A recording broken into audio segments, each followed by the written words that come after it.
हो मेरी भेण मदीने गई तुसा हुक्म दिता विच मामल देवो चुप करके सुगोरा ले गई। जने मौला हुसैन मौला अकबर के चयो बचड़ा सुबह जो टेम आज़ान दे। मौला अली अकबर मौला हुसैन के दिसी करे चवे तो तेजा भेणी को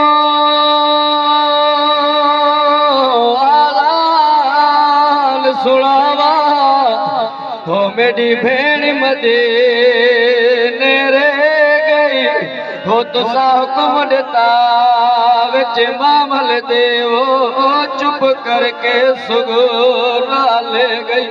अकबर लाए कर मिट्टी काटी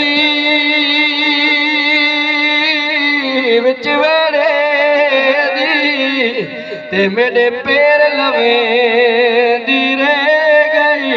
जड़ा कंड करके मैं टुरन लगाओ पिछू वीर सदे सदे दी रे